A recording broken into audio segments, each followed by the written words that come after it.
ತುಂಬಾ ಹಿಂದೆ ಏನಲ್ಲ, ಜಸ್ಟ್ 3 years ಹಿಂದೆ ನಾನು ಕೂಡ ನಿಮ್ ತರನೇ ಒಂದ್ ಒಳ್ಳೆ ಇಂಜಿನಿಯರಿಂಗ್ ಕಾಲೇಜಲ್ಲಿ ಸೀಟ್ ತಗೋಬೇಕು ಅಂತ KCET ಚೆನ್ನಾಗಿ ಮಾಡ್ಬೇಕು ಅಂತ ಸೀರಿಯಸ್ ಆಗಿ ಪ್ರಿಪೇರ್ ಆಗ್ತಿದ್ದೆ. ಇವಾಗ I mean my 3rd year of engineering. 2nd year ಅಲ್ಲೇ 1 lakh per month ವರೆಗೂ ಪೇ ಮಾಡುವಂತ ಟಾಪ್ ಕಂಪ್ನಿಯಲ್ಲಿ ಇಂಟರ್ನ್ಶಿಪ್ ನ ಕೂಡ ಕ್ರ್ಯಾಕ್ ಮಾಡಿದೆ. ಬಟ್ ವಿಷಯ ಅದಲ್ಲ, ಕಾಲೇಜ್ ಸಿಲೆಬಸ್ ಮೇಲೆ ಏನಾದ್ರು ನಾನು ಕಂಪ್ಲೀಟ್ ಆಗಿ ಡಿಪೆಂಡ್ ಆಗಿ ನಾನು ಓನ್ ಆಗಿ ಅಪ್ಸ್ಕಿಲ್ ಮಾಡ್ಕೊಳ್ಳಿಲ್ಲ ಅಂದಿದ್ರೆ ಯಾವ ಇಂಟರ್ನ್ಶಿಪ್ನು ಕೂಡ ಕ್ರ್ಯಾಕ್ ಮಾಡಕ್ ಆಗ್ತಿರ್ಲಿಲ್ಲ. ಹೆದರ್ಕೋಬೇಡಿ, ವಿಡಿಯೋನ ಎಂಡ್ ತನಕ ನೋಡಿ. ಇದನ್ನ ಕೇಳಿದ್ಮೇಲೆ ಆಬ್ವಿಯಸ್ಲಿ ತುಂಬಾ ಜನಕ್ಕೆ ಅನ್ಸಿರುತ್ತೆ, ಸಿಚುವೇಶನ್ ಹೀಗಿರುವಾಗ KCET ಅಂತ ಎಕ್ಸಾಮಿನೇಷನ್ಗೆ ಕಷ್ಟಪಟ್ಟು ಪ್ರಿಪೇರ್ ಆಗೋದಷ್ಟೇ ಅಲ್ಲದೆ ಕಾಲೇಜಸ್ಗೆ ಲಕ್ಷಾಂತರ ರೂಪಾಯಿ ಫೀಸ್ನ ನಾವು ಪೇ ಮಾಡೋದಾದ್ರೂ ಏನಕ್ಕೆ, ಇದು ಏನಕ್ಕೆ ಆಗ್ತಿದೆ, ಮತ್ತೆ ನಾವು ಎಲ್ಲಿ ಫೇಲ್ ಆಗ್ತಿದೀವಿ ಅಂತ ಯೋಚನೆ ಮಾಡಿದಾಗ ನಂಗೊಂದಷ್ಟು ಪಾಯಿಂಟ್ ಸಿಕ್ತು. ಫಸ್ಟ್ ಇಯರ್ ಅಲ್ಲಿ ಬೇಡದೇ ಇರೋ ಸಬ್ಜೆಕ್ಟ್ಸ್ ಆಗಿರುವಂತ ಫಿಸಿಕ್ಸ್, ಕೆಮಿಸ್ಟ್ರಿನೆಲ್ಲಾನು ಈ ಔಟ್ಡೇಟೆಡ್ ಸಿಲೆಬಸ್ ಅಲ್ಲಿ ಇನ್ನ ಇದೆ. ಓಕೆ, ಕೋರ್ ಸೈನ್ಸ್ ಅಲ್ಲಿ BSc ಅಥವಾ ಅಲೈಡ್ ಸೈನ್ಸಸ್ ಯಾವ್ದಾದ್ರು ಒಂದು ಕೋರ್ಸ್ ಮಾಡ್ಕೊಂಡ್ರೆ ಫಿಸಿಕ್ಸ್, ಕೆಮಿಸ್ಟ್ರಿ ಎಲ್ಲ ತುಂಬಾನೇ ಇಂಪಾರ್ಟೆಂಟೇ ಆಗುತ್ತೆ. ಬಟ್ ಒಬ್ಬ ಕಂಪ್ಯೂಟರ್ ಸೈನ್ಸ್ ಇಂಜಿನಿಯರಿಂಗ್ ಸ್ಟೂಡೆಂಟ್ಗೆ if he is trying to get a job in IT industry, physics chemistry ಏನಕ್ಕೆ?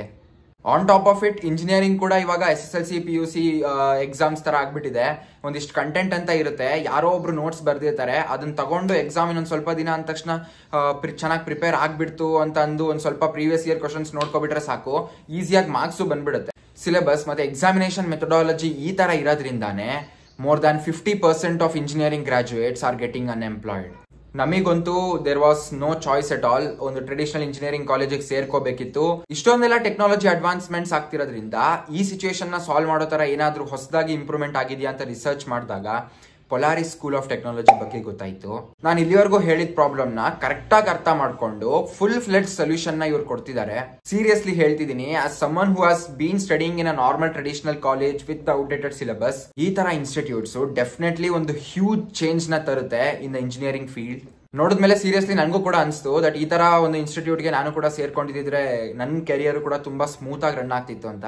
ಇವಾಗ ತುಂಬಾನೇ ಡಿಮ್ಯಾಂಡ್ ಇರುವಂತ ಡೊಮೇನ್ಗಳಾದ ಕಂಪ್ಯೂಟರ್ ಸೈನ್ಸ್, ಆರ್ಟಿಫಿಷಿಯಲ್ ಇಂಟೆಲಿಜೆನ್ಸ್ ಮತ್ತೆ ಮಷೀನ್ ಲರ್ನಿಂಗ್ ಅಲ್ಲಿ ಇವರು 4 years on campus BTech program ನ ಆಫರ್ ಮಾಡ್ತಿದ್ದಾರೆ. ನಾವು ಇಷ್ಟೊತ್ತವರೆಗೂ ಸಿಲೆಬಸ್ ಬಗ್ಗೆ ಏನ್ ಮಾತಾಡ್ತಿದ್ವಿ ಅದನ್ನೇ ಮೈನ್ ಪಾಯಿಂಟರ್ ಆಗಿ ಅಡ್ರೆಸ್ ಮಾಡ್ಕೊಂಡು ಇಂಡಸ್ಟ್ರಿ ಸ್ಟ್ಯಾಂಡರ್ಡ್ಸ್ ಏನ್ ರಿಕ್ವೈರ್ಮೆಂಟ್ಸ್ ಇದೆ ಇವಾಗ ಕರೆಂಟ್ಲಿ ಅದ್ರ ತಕ್ಕಂಗೆ ಇಂಡಸ್ಟ್ರಿ ಎಕ್ಸ್ಪರ್ಟ್ಸ್ ಕೈಲೇನೆ ಕರಿಕ್ಯುಲಮ್ ನ ಡಿಸೈನ್ ಮಾಡಿಸಿದ್ದಾರೆ.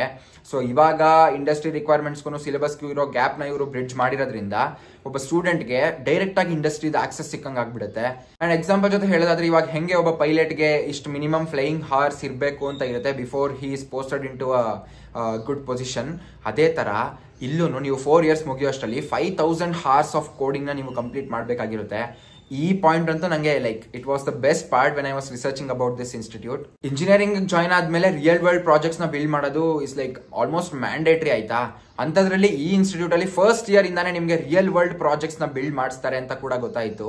ಇಷ್ಟೆಲ್ಲ ಫೀಚರ್ಸ್ ಇರೋ ಈ ಇನ್ಸ್ಟಿಟ್ಯೂಟ್ ನ ಪ್ಲೇಸ್ಮೆಂಟ್ಸ್ ಬಗ್ಗೆ ಮಾತಾಡೋದಾದ್ರೆ ಇವ್ರ ಜೊತೆ 200 ಗಿಂತ ಜಾಸ್ತಿ ಕಂಪನೀಸ್ ಟೈ ಅಪ್ ಆಗಿದ್ದಾರೆ. ಅದರಿಂದ ಇವ್ರ ಪ್ಲೇಸ್ಮೆಂಟ್ ಸ್ಟಾಟಿಸ್ಟಿಕ್ಸ್ ಅಂತೂ ಟಾಪ್ ನಾಚ್ ಇದೆ. ಇನ್ಫ್ಯಾಕ್ಟ್ 2nd year ಇಂದಾನೆ ಇಂಟರ್ನ್ಶಿಪ್ ಸ್ಟಾರ್ಟ್ ಆಗೋದ್ರಿಂದ ಆದಷ್ಟು ಬೇಗ ನಿಮ್ಗೆ ಎಕ್ಸ್ಪೋಜರ್ ಸಿಕ್ಬಿಡುತ್ತೆ. ಎಕ್ಸ್ಪೋಜರ್ ಅಂದ ತಕ್ಷಣ ನೆನಪಾಯ್ತು, ಈ ಇನ್ಸ್ಟಿಟ್ಯೂಟ್ ಲೊಕೇಟ್ ಆಗಿರೋದು ಬೆಂಗಳೂರಿನ ಇಂಡಸ್ಟ್ರಿ ಹಬ್ ಮಧ್ಯ. ಅದರರ್ಥ ನೀವು ಫ್ಯೂಚರ್ ಅಲ್ಲಿ ಒಬ್ಬ ಸಾಫ್ಟ್ವೇರ್ ಡೆವಲಪರ್ ಆಗೋ ಅಥವಾ ಯಾವುದೋ ಒಂದು IT ರೋಲ್ಗೆ ನೀವು ಜಾಯಿನ್ ಆಗ್ತಿದ್ರೆ ನಿಮ್ ಫ್ಯೂಚರ್ ನ ನೀವು ಕಣ್ಮುಂದೆ ಸುತ್ತಮುತ್ತ ನೋಡ್ತಿರ್ತೀರಾ.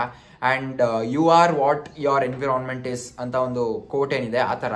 ಅಂಡ್ ಆ ಎನ್ವಿರಾನ್ಮೆಂಟ್ ಅಲ್ಲಿ ನಿಮ್ನ ನೀವು ಇನ್ವಾಲ್ವ್ ಮಾಡಿಸ್ಕೊಂಡ್ರೆ ನಿಮ್ಗೆ ಕಾಲೇಜ್ ಟೈಮ್ಗೂ ನಿಮ್ ವರ್ಕಿಂಗ್ ಟೈಮ್ಗೂ ಏನು ಡಿಫರೆನ್ಸ್ ಅನ್ಸಲ್ಲ. And trust me, this will give you a lot of motivation. ನನಗಂತೂ ಇವಾಗ ಚಾನ್ಸ್ ಇಲ್ಲ, ಬಟ್ ನೀವುಗಳು ಈ ಚಾನ್ಸ್ ನ ಮಿಸ್ ಮಾಡ್ಕೋಬೇಡಿ. ಇಂಥ ಕಾಲೇಜಲ್ಲಿ ನೀವು ಸೀಟ್ ತಗೊಂಡ್ರಿ ಅಂತ ಅನ್ಕೊಳ್ಳಿ, you will be so close to your dream job. Interested ಇದ್ದು ನೀವೇನಾದ್ರೂ ಇನ್ಸ್ಟಿಟ್ಯೂಟ್ ಅಲ್ಲಿ ಸೀಟ್ ತಗೋಬೇಕು ಅಂತಂದ್ರೆ ಇವ್ರು ಕಂಡಕ್ಟ್ ಮಾಡುವಂತ ಒಂದು ಎಂಟ್ರೆನ್ಸ್ ಎಕ್ಸಾಮಿನೇಷನ್ ಪ್ಯಾಟ್ ನ ನೀವು ಕ್ಲಿಯರ್ ಮಾಡ್ಬೇಕಾಗಿರುತ್ತೆ. ಲಿಂಕ್ ಡಿಸ್ಕ್ರಿಪ್ಷನ್ ಅಲ್ಲಿ ಕೊಟ್ಟಿದ್ದೀನಿ, ಇವಾಗಲೇ ಅಪ್ಲೈ ಮಾಡ್ಬಿಡಿ. ಕ್ಲಿಯರ್ ಆಗುತ್ತಾ ಬಿಡುತ್ತಾ ಸೆಕೆಂಡ್ರಿ, ಬಟ್ ನೀವು ಆಮೇಲೆ ಅಪ್ಲೈ ಮಾಡ್ಕೊಂತೀನಿ ಅಂತ ಮುಂದೆ ಹಾಕಿದ್ರೆ ಯಾರು ಗೊತ್ತು ನಿಮ್ಮ ಅಪರ್ಚುನಿಟಿನ ಇನ್ನೊಬ್ರು ತಗೊಂಡು ಟೆಸ್ಟ್ ಬರೆದು ಕ್ಲಿಯರ್ ಕೂಡ ಮಾಡ್ಕೊಂಡು ಜಾಯಿನ್ ಕೂಡ ಆಗ್ಬಿಡ್ತಾರೆ.